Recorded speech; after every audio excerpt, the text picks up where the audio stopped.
Everyone is talking about the cash flow implosion and that we are at the precipice of a bubble implosion. AI is killing the most profitable companies on earth, Meta, Google, Microsoft, Amazon, Oracle, and people are in panic and think, how can this be a good thing? Look at this chart.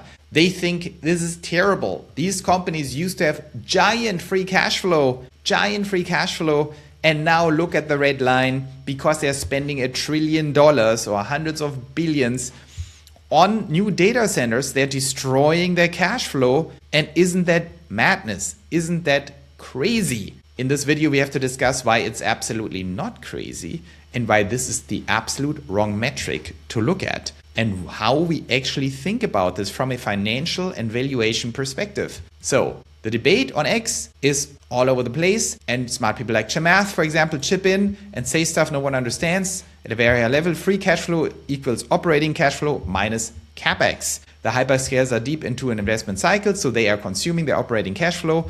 It is incorrect to look at this and assume that free cash flow has collapsed because operating cash flow has collapsed. It hasn't. Capex has exploded. So Chamath, I love Chamath, he's very smart, but this explanation is not helpful because no one understands this. And people say, well, you just redefined the input, the operating cash flow, and say the free cash flow doesn't matter, but they are out of cash. So why does it not matter? So this is not a good explanation. We will get into a much better explanation why this is actually good for the stocks and for earnings in a second. But you see all these scare charts. Here's another one. I don't have to explain this too much.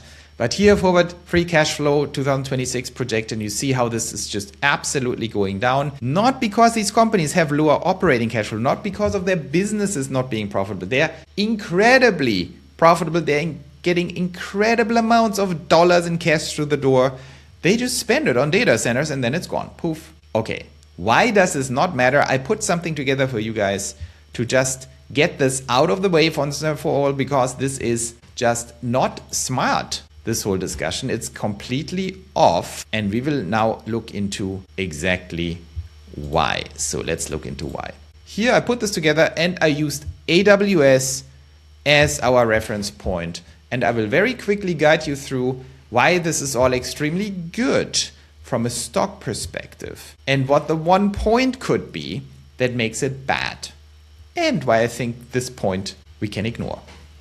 So AWS, which is the web services of Amazon, tremendous business. The current market cap of Amazon total, by the way, is $2.6 trillion. We will use this in a second.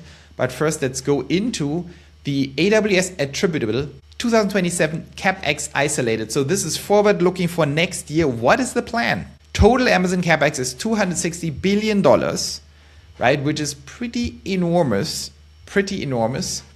And you see, the increase 23% to 37% year over year, very significant increase in spend. So you could say they're crazy. They want to spend $260 billion in cash on data centers. AWS of that, for the calculation, very important, is $220 billion. So $40 billion, I don't know for what they spent this, but maybe warehousing, all the other Amazon businesses, right?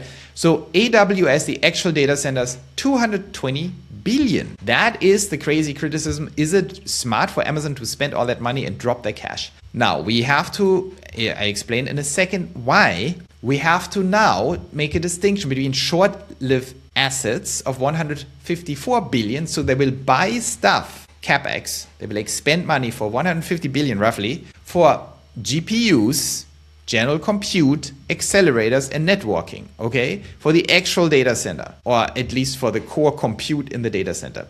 These are short life assets because they depreciate faster. If you buy a NVDA or even Trainium GPU, like the processor, you won't be able to use that thing in 10 years because no one wants it in 10 years because it's slow in 10 years. Then you have long life assets, shells, power, and land that depreciate over 25 to 30 years, right? So of course, shell, like if you have a building, that's part of the expense. 66 billion go into land. They go into power generators like turbines, nuclear power plants, who knows, and buildings. So this stuff has a very long depreciation. Why is this important? We have 30-year depreciation versus 5.5 years depreciation because,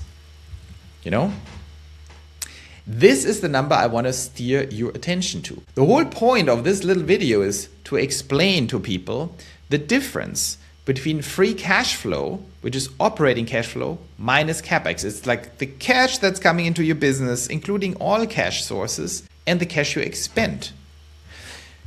That is not the most useful metric to value a business. As you probably have heard, businesses are valued something called, for example up here, a price-earnings ratio, okay?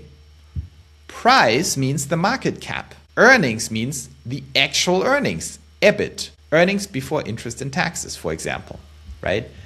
This price to earnings ratio tells you how many years of earnings, not cash flow, earnings,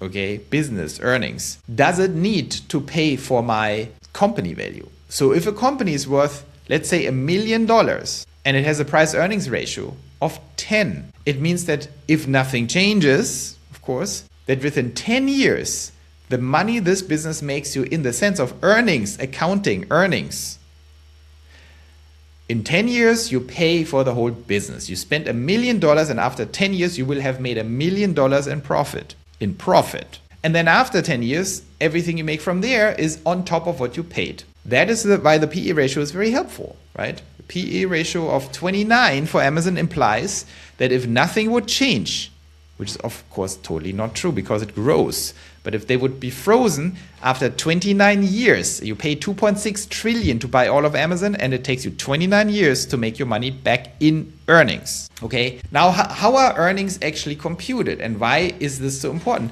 Earnings are not computed. They're not computed by taking your revenue, subtracting your costs of goods sold, right? All the stuff you need to deliver these web services, for example, and then subtract your Capex. That's not how earnings are computed. Because what you do instead is you spend 220 billion this year, but these 220 billion are not subtracted from your revenue and gross margin to get to your earnings, but they are getting stretched over a certain amount of years. Because if you spend that money, it's not poof gone, it's not expenses, it is stuff you buy, that you own, that go into your balance sheet, okay? And then it becomes worth less over time. So for example, these $154 billion in stuff, in short life assets, in GPUs, in computers, in networking. How much of this 154 billion that you invest to acquire all the GPUs, all the Trainium GPUs, all the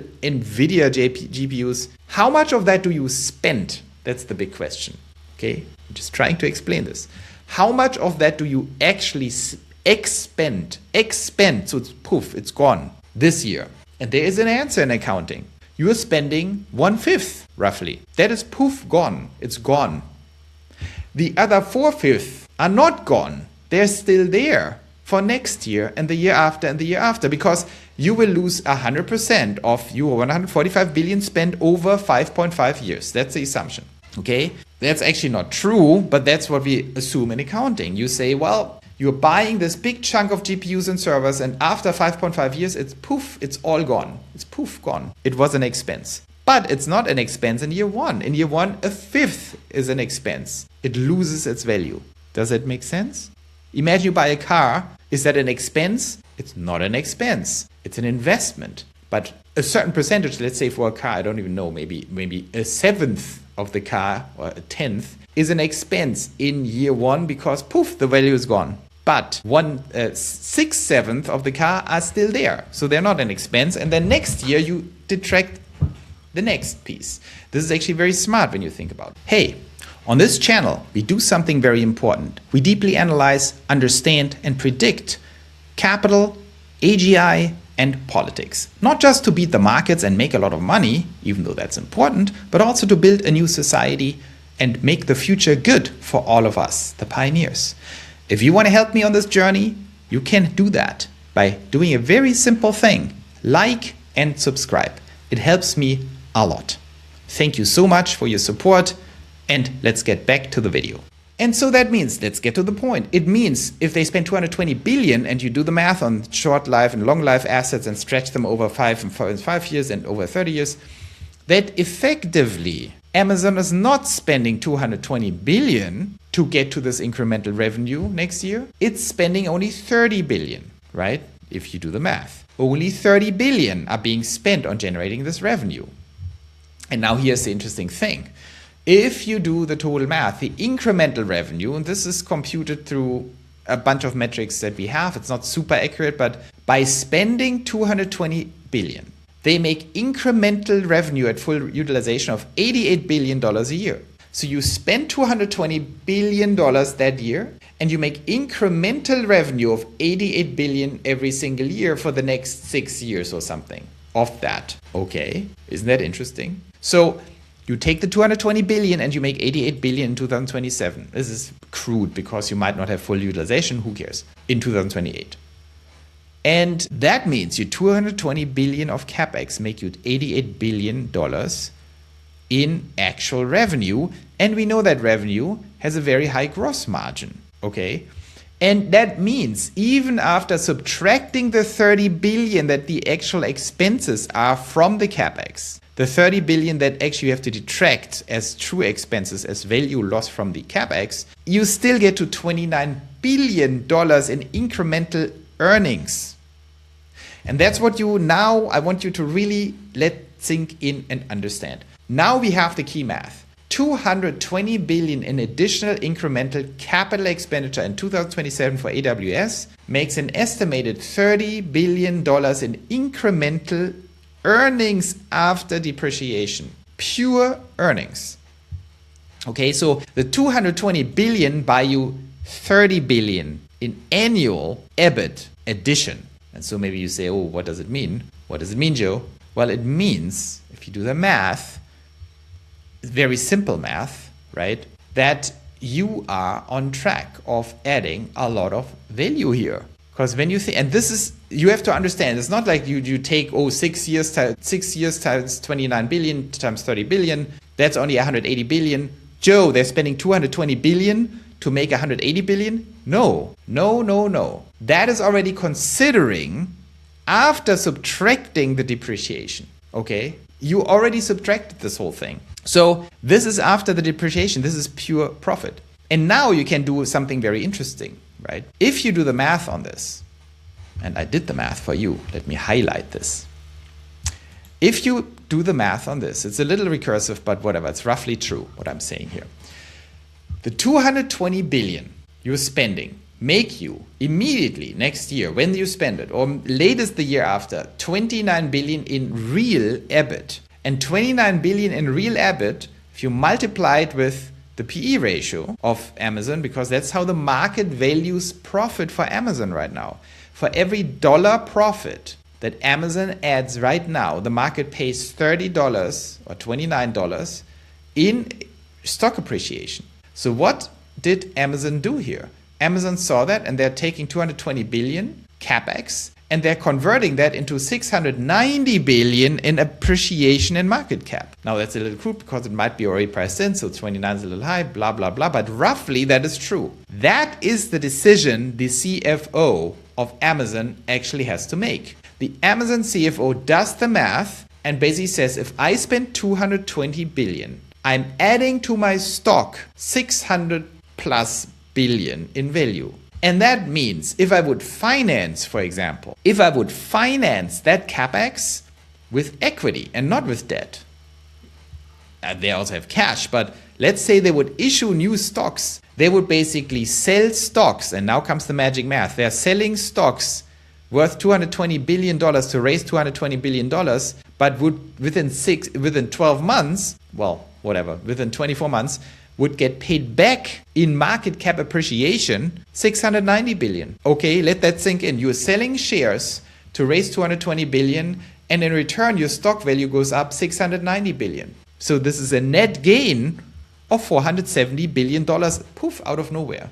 And that is the real reason why they spend like crazy. That is the real reason why this is such a bonanza. And of course, at the end of the day, everything in this whole equation comes down to a single question. And that single question is this question. It is this question. Can you actually rely on this number being true? Can you rely on spending that amount of money and truly making $88 billion in additional incremental revenue per year? Everything else is not a question. If this is true, if these new data centers make them $220 billion invested, make them $88 billion a year in additional revenue, this is the best spend we have ever seen in the history of the economy. That is the only question we have to answer, because if that is true, if that demand is true, if 88 billion come in for every 220 billion you spend, for every 220 billion, do you get 88 billion in revenue over 6 years continuously every single year? If that is true, the hyperscalers are not just right doing what they do, they should do 10 million times more of that. And so that is the question we have to answer. And that question translates directly into, is there demand for compute? And is the demand actually accounting to that number? And the answer right now is absolutely yes, because this is happening all day long. We saw it with SpaceX, we saw it with Colossus, we see it all day long. We also see the order books of these Max 7 hyperscalers, or not Max, the hyperscalers, not Apple, but the other guys, not NVDA, but the hyperscalers. And we see this is true. It's a fact. And we also see it is true next year. And we also see it's true a year after, because the order books are full, the commitments are full. And so the only way this is not true is if suddenly the demand for actual compute implodes in 2029. That is the big bet we are making here, okay? But even then, that would have been worth it. Even if you cut it in half, as you can see with the math, even if that only runs for 3 years, it's worth it. So I do think there's absolutely minimum risk here. Minimum risk that this doesn't play out. It's a total bonanza. The bonanza is driven by compute demand. The numbers absolutely add up. And one last word before we wrap it up. This gives you a good idea how they think that they're absolutely right. This is absolutely profit driven. This is absolutely driving the stock prices through the roof. There's forcing functions here. They need to go through the roof because this is profit addition. The way to destroy compute demand, of course, there are like weird scenarios, World War III or something. Even then you need compute. So I think it's one of the safest bets ever. One last word. When you see the world's best run, tightest run companies that ever existed, Tesla, SpaceX, Meta, Google, Microsoft, and of course Amazon. These are the best companies in the world in terms of operating efficiency, in terms of financial planning. Look at Tesla. People mock Tesla that it's late all the time, but look at how it absolutely destroys on cash generation, on gross margins, on operating margins, on all kinds of things. How it destroys every single car company in the world. Look at Amazon, the masters of the universe in terms of efficiency.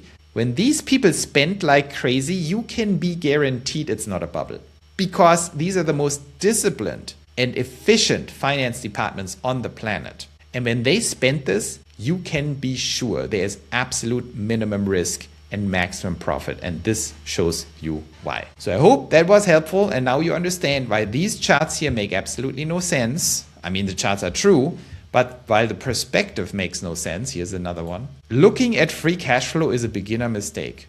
No one is interested in charts like that. No one is interested in free cash flow like that. People are interested in earnings, in profits. What does it do to profits? And to confuse free cash flow with profits is a total beginner mistake. You have to look at profits and understand when it comes in. So I hope now you have a better understanding of if that's a bubble or not. It is not. It is very smart what they're doing. And Capex does not decrease profits as long as it brings in incremental revenue that is high margin. So I hope that was helpful and see you tomorrow.